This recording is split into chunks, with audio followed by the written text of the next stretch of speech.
Hola, ¿cómo están? Soy Ricardo Velázquez Ramírez. Hoy vamos a dar inicio a nuestro programa número 16 del podcast Derecho y Política.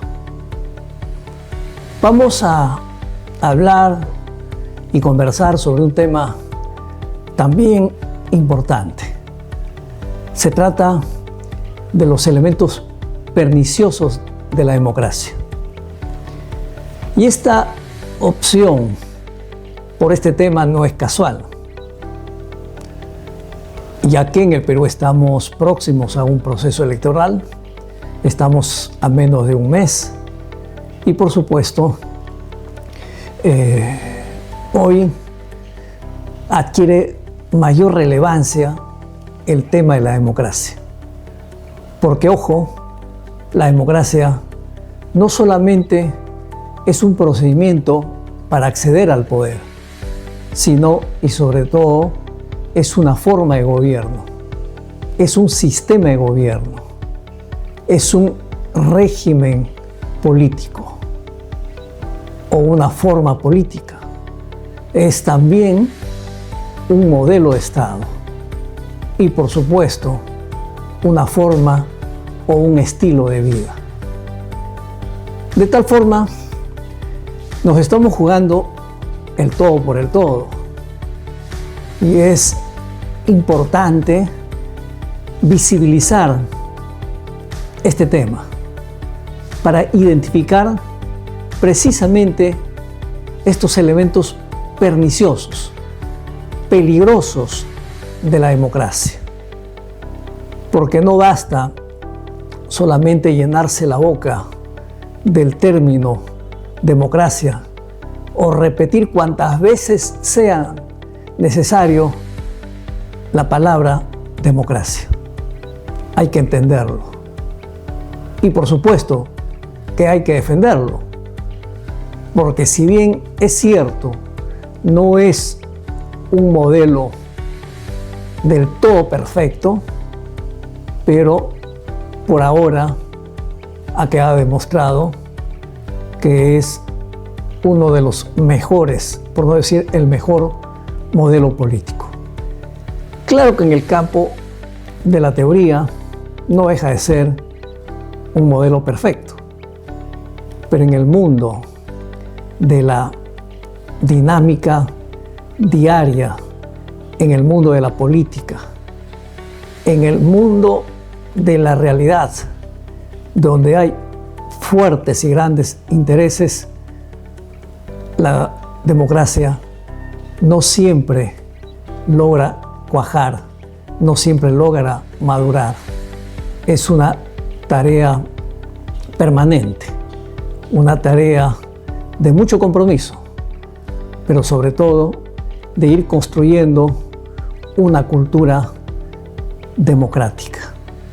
Es decir, no solamente entender cuáles son sus valores, cuáles son sus principios esenciales, cuáles son sus reglas principales, sino también es importante y necesario vivirla, practicarla y por lo mismo defenderlo. ¿Y por qué? Porque es el único sistema político que en rigor garantiza los derechos y libertades fundamentales. Su fundamento son los derechos y libertades fundamentales, la dignidad de la persona humana. Es decir, la sociedad se organiza bajo la forma de Estado fundado en el respeto de la persona humana, de su dignidad y de sus derechos y libertades fundamentales. En función a eso es que se establece el principio de división y equilibrio de poderes. ¿Para qué?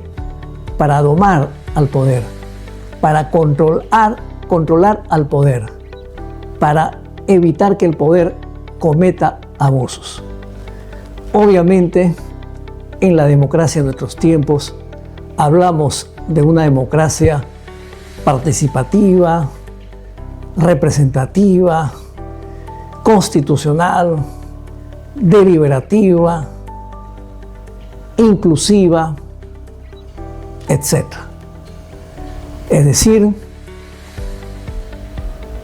la democracia, de la democracia griega a nuestros días, ha habido un largo tránsito, un largo caminar de aprendizajes.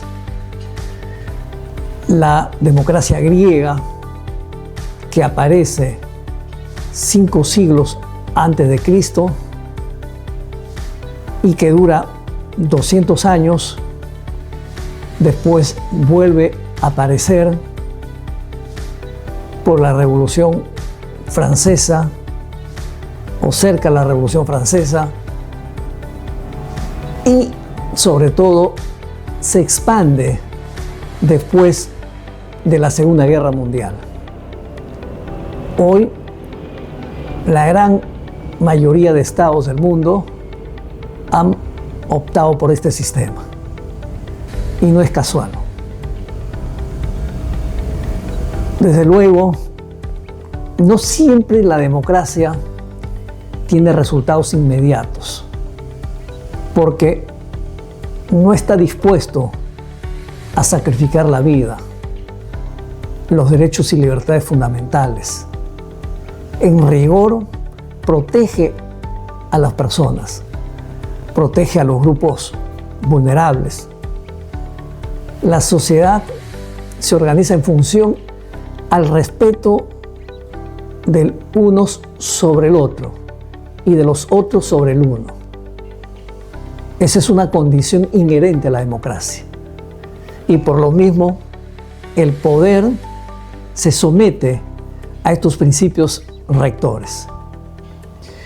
Hay algo importante que vale la pena recrear, porque aparentemente fue un debate superado a finales del siglo pasado respecto a la democracia como el gobierno de la mayoría. Ojo, el gobierno de la mayoría limitado por los derechos y libertades fundamentales de las personas. Porque si esa democracia del gobierno de la mayoría no tiene límites, es decir, termina vulnerando no solamente tus principios, sino tus derechos y libertades fundamentales, simplemente se convierte en un régimen totalitario. Los regímenes totalitarios pueden ser el gobierno de una minoría o el gobierno de una mayoría. Es totalitario porque precisamente no respeta a la persona humana, no respeta al individuo, no respeta a las minorías, no respeta a la oposición, no respeta a los críticos del régimen. Pero también es importante establecer que, si bien es cierto, en la democracia también prevalece un principio que es el principio de pluralismo ideológico y político, como lo es el principio de la alternancia del poder, de la alternancia periódica del poder. Sin embargo, esto hay que delimitarlo con mucha precisión. ¿Para qué? Para evitar precisamente que, como se dice popularmente, nos vendan gato por liebre. ¿Qué quiero decir con esto? El que se respete las diversas ideologías es propio de la democracia, es propio del libre juego de las ideas, pero en el marco, obviamente, del respeto de principios rectores, en el marco del respeto de los derechos y libertades fundamentales. ¿Qué pasa si una postura política, una corriente ideológica es perniciosa. Por ejemplo, no cree en la vida, no cree en las libertades y derechos fundamentales. Es prudente que hay que ser tolerante con lo intolerante. Claro que no. Y por lo mismo, al ser pernicioso contra la persona, contra los derechos y libertades, entonces esta ideología no entra a estas reglas de juego democrático. Y por eso es que hemos creído necesario precisamente hablar de aquellos elementos perniciosos de la democracia. Dicho de otra manera, aquellos elementos perniciosos y peligrosos que hacen daño y socavan los cimientos de la democracia. No hay que olvidar que Sócrates, en su tiempo, en la antigua Grecia, era muy exigente y crítico a la vez con la democracia, al señalar los riesgos de la democracia expresados en el populismo y que esto puede llevar a la tiranía o a la dictadura. Y ese pensamiento se mantiene. Si bien es cierto, la democracia se ha ido perfeccionando como idea política, filosófica, incluso cultural, pero no está exento de amenazas. Esas amenazas son permanentes y también se recrean y aparecen en cada etapa de la evolución de la humanidad, de la sociedad y de los estados. Y por ello, precisamente, es importante identificarlos en nuestros tiempos. Y estos elementos perniciosos y peligrosos son la corrupción y la demagogia. Yo diría los principales. Obviamente que hay otros elementos complementarios que iremos hablando si es que nos alcanza el tiempo. La corrupción, ¿por qué es peligroso? Porque obviamente desvirtúa los objetivos sociales, los objetivos del buen gobierno democrático, porque corrompe a la sociedad, desvía los presupuestos que deben ser asignados para cubrir las demandas sociales, las demandas de la nación y de los sectores más vulnerables. La corrupción es un mal muy peligroso que también termina corroyendo la mente de la gente, que termina destruyendo los valores éticos o de la ética pública de una nación. Pero no solamente tenemos este peligro, este elemento pernicioso que es la corrupción, sino también tenemos a la demagogia, que degrada a la democracia, que genera falsas expectativas, que manipula la voluntad del electorado y de los ciudadanos. Y por lo mismo termina generando tensiones y conflictos innecesarios. Y a consecuencia de ello se genera apatía política, descontento, indignación, repudio, incluso el apartarse de la democracia. Y ahí es donde tiene precisamente justificación, entre comillas, las dictaduras. Los hombres fuertes, el dictador que aparece ofreciendo seguridad,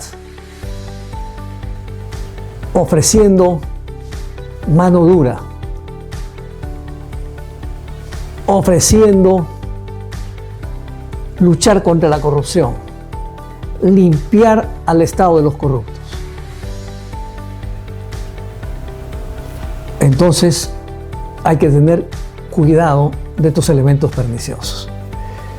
Pero ojo, en teoría ya están identificados, no de ahora, sino de hace tiempo. Pero en el campo de la ciencia política y sobre todo de la política es importante también identificarlos. Y eso tiene que ver con actores políticos, con líderes políticos, con partidos políticos, con posturas frente a la contienda electoral, frente al opositor, con posturas respecto a la propuesta de plan de gobierno, del programa de gobierno, respecto a la formación de los líderes políticos y de la militancia de un partido. La democracia implica mucha responsabilidad, un fuerte compromiso y una lucha constante. ¿Para qué? Para consolidar las instituciones, para lograr una sociedad civilizada donde se respete a la persona humana. Una sociedad también próspera, porque hay paz, hay armonía, pero también hay una lucha constante por la superación en busca del progreso. Y por eso es que en democracia no se habla de súbditos, se habla de ciudadanos, es decir, de hombres y mujeres libres, dueños de su destino, donde no espera del poder para emprender su proyecto de vida y como tal verse realizado. Que ello no significa que el Estado y la propia sociedad pueda recurrir solidariamente a quien por diversas situaciones y sobre todo por contingencias de la vida se encuentra en una situación de desventaja. Allí está la mano solidaria del Estado y la sociedad expresada en sus programas sociales, pero también en la acción solidaria de los individuos, de tener esa sensibilidad frente al otro, de ayuda. Esa es la democracia. La democracia no es solamente pensar en uno, sino también pensar en el otro. Es decir, significa una actitud responsable frente a los demás. Por eso, cuando se habla de política democrática, hay que hablar no solamente desde el punto de vista agonal y arquitectónico, es decir, agonal por la disputa para llegar y acceder al poder, y arquitectónico para efectos de hacer y garantizar un buen gobierno democrático en el marco de la Constitución democrática y del respeto a las leyes. Se requiere también una política integral, es decir, que articule lo agonal y lo arquitectónico. ¿Por qué? Porque una vez que se accede al poder, se debe garantizar también un buen gobierno democrático, consolidando las instituciones para garantizar la preservación de la democracia, para garantizar el futuro de la democracia. Porque garantizando la democracia se está garantizando el respeto de los derechos y libertades de las personas, la dignidad de la persona, pero también la dignidad de los pueblos. Entonces, hay que trabajar mucho en esto. ¿Y eso qué significa?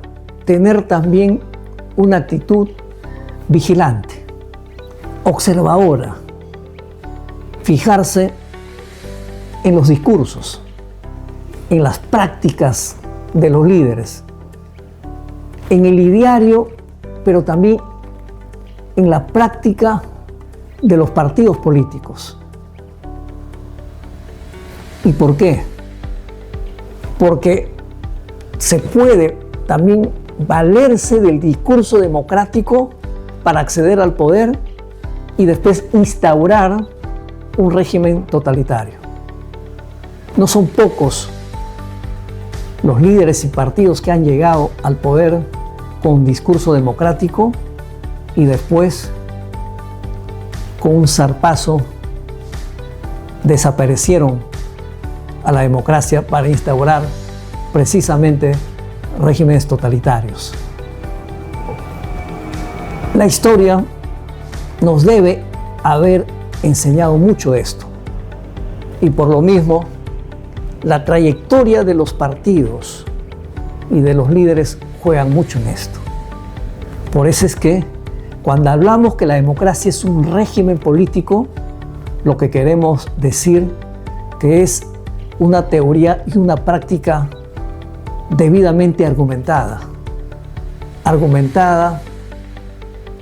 en los hechos, argumentada en principios, valores y reglas, pero también en una práctica que nos va demostrando que sí es posible construir sociedades democráticas, sociedades altamente democráticas. Confiemos en ella. ¿Por qué? Porque es la brújula que nos va a llevar hacia el progreso, no solamente de las generaciones actuales, sino de las futuras generaciones. ¿Ello qué significa? Obviamente crear y fomentar una cultura democrática. Y para fomentar una cultura democrática hay que incidir en la educación, en el contenido de la educación. Una educación crítica, una educación democrática, una educación basada en valores éticos universales, una educación participativa, una educación que premie y privilegie la honradez, la honestidad, la probidad, la productividad, la creatividad, pero sobre todo la autonomía de las personas. Pero también el respeto de los derechos y libertades fundamentales, el respeto de los valores democráticos, el respeto de la Constitución y de la ley, el respeto a la persona humana, el respeto a los altos sagrados de la nación, altos y sagrados valores de la nación. En conclusión, la democracia es una buena oportunidad para vivir civilizadamente, para vivir con justicia y en justicia, para lograr un progreso decente, un progreso respetando a la persona humana, ¿por qué no? Por supuesto al medio ambiente, respetando a las minorías nacionales, respetando a la Constitución, que es algo importante, que ya lo hemos dicho, pero que hay que resaltarlo. Pero no cualquier Constitución, una Constitución que precisamente tenga un contenido democrático, además de tener un origen democrático. No nos dejemos arrastrar por la moda, por el San Benito de la autoridad. No necesitamos cualquier autoridad. Necesitamos también la autoridad de los ciudadanos capaces, pero también vigilantes, controlando a sus autoridades, eligiendo bien, vigilándoles y sobre todo observando quienes encarnan estas prácticas corruptas, quienes encarnan la demagogia, porque estos dos elementos son realmente perniciosos que pueden terminar destruyendo a la democracia y como tal a la libertad y por supuesto destruyendo al ser humano. Creer en la democracia no significa ser débiles, no significa que exista carencia de autoridad, todo por el contrario. La democracia también significa firmeza, pero también significa liderazgo, racionalidad, significa diálogo, significa capacidad también para concertar y para disentir. Bueno, el tiempo nos ha ganado nuevamente. Nos vemos el próximo viernes. Como siempre, les leo sus comentarios. Estamos en YouTube, en Facebook, en X y en Instagram. Un abrazo a cada uno de ustedes. Chao.